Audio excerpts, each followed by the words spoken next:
Assalamualaikum warahmatullahi wabarakatuh. Selamat pagi anak-anak. Apa kabar kalian hari ini? Ibu selalu berdoa semoga kalian selalu dalam keadaan sehat walafiat. Dan tetap semangat ya menyimak pembelajaran hari ini. Hari ini kita masuk ke tema 1, subtema 3, lingkungan dan manfaatnya. Pembelajaran keempat. Sebelum memulai pembelajaran, sebaiknya kita berdoa menurut kepercayaan masing-masing. Berdoa dimulai.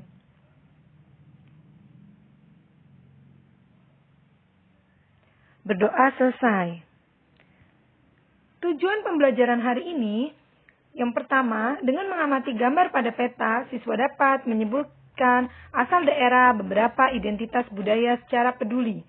Dengan mengamati peta, siswa dapat menyebutkan nama bandara dan pelabuhan yang ada di Indonesia secara percaya diri. Dengan mengamati gambar, siswa dapat mengidentifikasi perilaku yang sesuai dan tidak sesuai dengan nilai-nilai Pancasila secara disiplin. Yang keempat, dengan membaca, siswa dapat menemukan ide pokok bacaan secara percaya diri. Kita masuk ke pembelajaran yang pertama, yaitu bahasa Indonesia. Menentukan ide pokok. Kalian bisa baca bacaan pada halaman 158, kapal pinisi, kapal penjelajah dunia. Kita baca ya. Kapal pinisi adalah sebuah kapal layar kebanggaan masyarakat Sulawesi Selatan. Bahkan juga menjadi kapal kebanggaan bangsa Indonesia. Ketangguhan dan ketenaran kapal ini telah terdengar di seluruh penjuru dunia.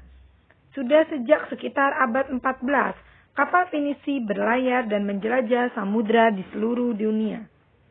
Ide pokok dari paragraf pertama adalah, kapal pinisi adalah sebuah kapal layar kebanggaan masyarakat Sulawesi Selatan. Itu ide pokok paragraf pertama ya. Kita akan membahas paragraf selanjutnya. Paragraf kedua. Konon, pinisi ini diambil dari nama seseorang yang bernama Pinisi. Suatu ketika dia berlayar melewati pesisir pantai Bira. Dia melihat rentetan kapal di laut. Kemudian dia menegur salah seorang nahkoda kapal tersebut bahwa layar yang digunakannya masih perlu diperbaiki. Sejak saat itu, orang Bira berpikir dan mendesain layar sedemikian rupa dan akhirnya berbentuk layar pinisi yang seperti sekarang ini. Atas teguran orang tersebut, maka orang-orang Bira memberi layar ini dengan nama pinisi. Ide pokok dari paragraf kedua adalah, ide pokoknya pada kalimat pertama, yaitu pinisi diambil dari nama seseorang yang bernama Pinisi. Selanjutnya kita akan membahas paragraf ketiga. Kapal pinisi adalah kapal istimewa. Kapal ini dibuat oleh tangan-tangan ahli tanpa menggunakan peralatan canggih dan modern. Seluruh bagian kapalnya terbuat dari kayu dan dirangkai tanpa menggunakan paku. Meskipun demikian, kapal ini telah membuktikan ketangguhannya dalam mengarungi samudra dan menjelajah negara-negara dunia. Ide pokok dari paragraf ketiga adalah, kapal pinisi adalah kapal istimewa, berada di kalimat pertama. Ibu mencontohkan 3 paragraf saja. Nanti selanjutnya bisa kalian baca dan kalian tentukan ide pokok tiap-tiap paragraf. Masuk ke pembelajaran berikutnya, yaitu pengaruh kondisi geografis Indonesia sebagai negara maritim terhadap budaya masyarakat. Jadi, kondisi geografis Indonesia yang terdiri dari kepulauan, lebih dari 13.000 pulau yang tersebar dari Sabang dan Merauke, pasti mengakibatkan beragamnya kebudayaan, beragamnya suku bangsa yang ada di Indonesia. Tiap suku bangsa memiliki bahasa yang berbeda, adat istiadat yang berbeda, tradisi, dan sistem kepercayaan yang berbeda-beda. Ciri keragaman budaya lokal Indonesia ada 4. Kita akan bahas ya. Yang pertama, keberagaman suku bangsa. Nenek moyang bangsa Indonesia berasal dari Yunan, Cina Selatan. Mereka berimigrasi, kemudian bercampur dengan penduduk Indigenius, dan Indo-Aryan dari Asia Selatan. Dan berkembang membentuk suku-suku bangsa. Suku-suku bangsa yang ada di Indonesia yaitu diklasifikasikan menjadi 19 suku bangsa induk. Jadi ada 19 suku bangsa induk. Yang kedua, ciri berikutnya adalah keragaman bahasa. Indonesia masuk ke dalam rumpun Austronesia yang dibagi menjadi 2 subrumpun, yaitu Austronesia Barat atau Indonesia atau Melayu dan bahasa Austronesia Timur atau disebut Polinesia. Dan juga dibagi menjadi beberapa wilayah bahasa. Yang ketiga, keberagaman religi. Indonesia mengakui 6 agama, yaitu Islam, Kristen, Katolik, Hindu, Buddha, dan juga Konghucu. Yang keempat, ada juga keberagaman seni dan budaya. Karena suku bangsa yang beragam, maka akan menghasilkan kebudayaan yang beragam pula. Kebudayaan tersebut meliputi seni drama, seni musik, seni tari, seni sastra, dan sebagainya.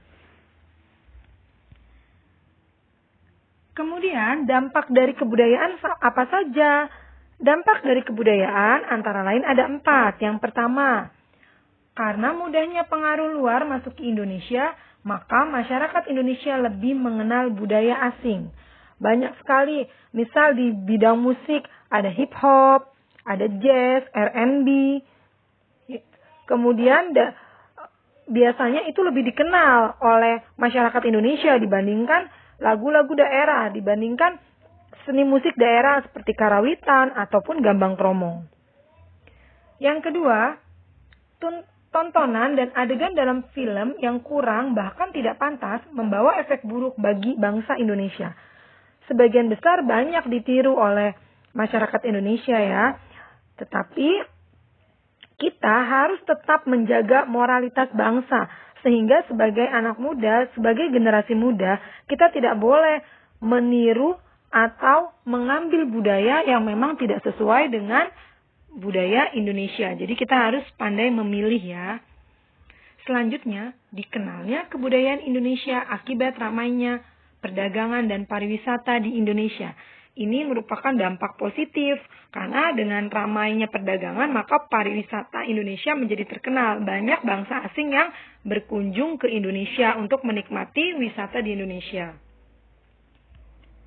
Selanjutnya yang keempat, timbulnya beraneka ragam kebudayaan dan adat akibat pengaruh luar.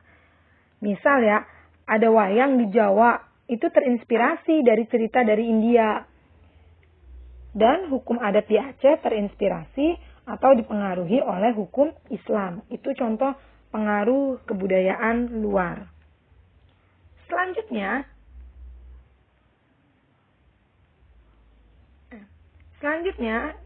kita akan membahas mengenai kebudayaan atau budaya asli Indonesia. Budaya asli Indonesia pada gambar kita bisa lihat reog. Reog merupakan budaya asli Indonesia yang berasal dari Ponorogo, Jawa Timur.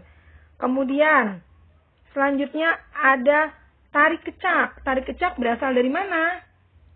Iya, tari kecak berasal dari Bali. Sedangkan budaya hasil dari pencampuran antara lain keroncong. Keroncong itu awal mulanya berasal dari bangsa Portugis. Pada masa penjajahan, musik keroncong digunakan sebagai hiburan budak Portugis dari Afrika Utara dan juga India. Tetapi kemudian berkembang hingga saat ini. Kemudian yang kedua, barongsai. Barongsai berasal dari Tiongkok yang telah menyebar ke seluruh dunia termasuk Indonesia.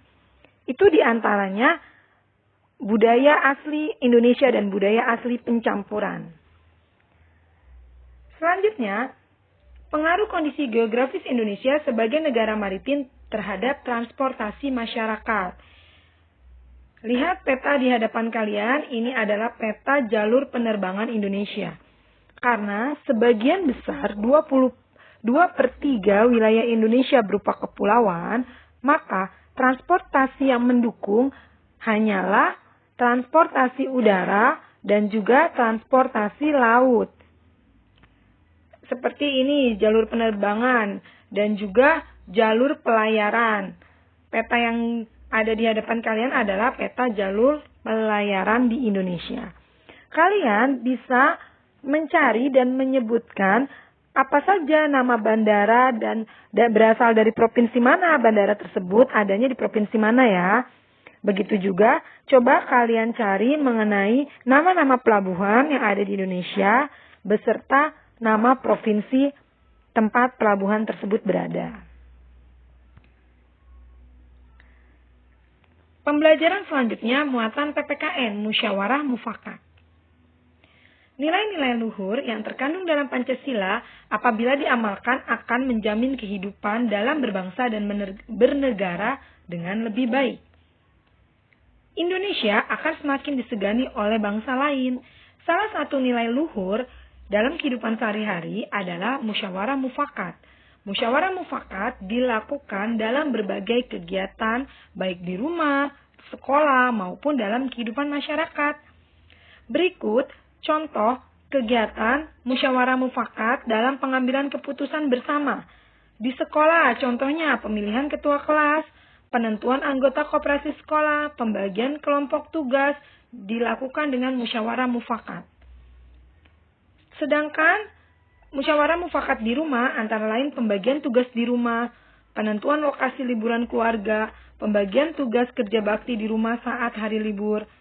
Ya, itu contoh-contoh dari kegiatan pengambilan keputusan bersama di rumah dan sekolah.